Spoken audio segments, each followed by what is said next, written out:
Hi everyone, today I want to review the markings of our recent left complete cleft lip and nasal reconstruction. You can see the septum's deviated to the right and the alar base lateral and inferior, and you can see here the alveolar cleft as this is a complete cleft lip and palate. So I marked the alar bases to help set symmetry to the alar base when we're mobilizing it more medially and superiorly. Mark the oral commissures as this helps with Nordhoff's point positioning. And then the red line is marked because it's important that the wet and dry vermilion are well aligned, for if the wet vermilion is reapproximate to the dry, this can result in chronic crusting.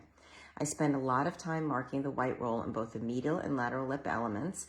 And you see here, I feel like it helps to set a cascade of the dots to locate Cupid's bow peak and trough. And I mark it here, then mark the rotation flap and C flap from the medial Cupid's bow peak, and then I extend down for the mucosal flap with a little concavity. Now I'm checking the markings, and then I redo the Cupid's bow peak and trough markings where I feel that it was too wide. And so then I redo the rotation flap and C flap. It is not uncommon for me to redo my markings. It's important to check and recheck these markings, for this is the entire surgery.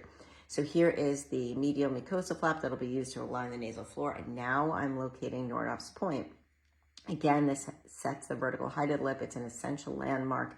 So I check the markings horizontally with a ruler to the oral commissure, vertically with the caliper. Here's the advancement flap being drawn with a little convexity to it because it has to match the opposite filtral column, and don't extend that beyond the alar base.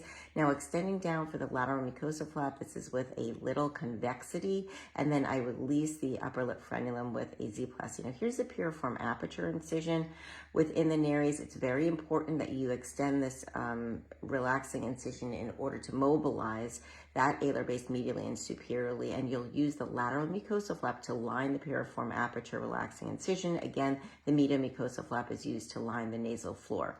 Here are her final markings. I will update you with her on-table results tomorrow, and as always, leave your questions in the comments below.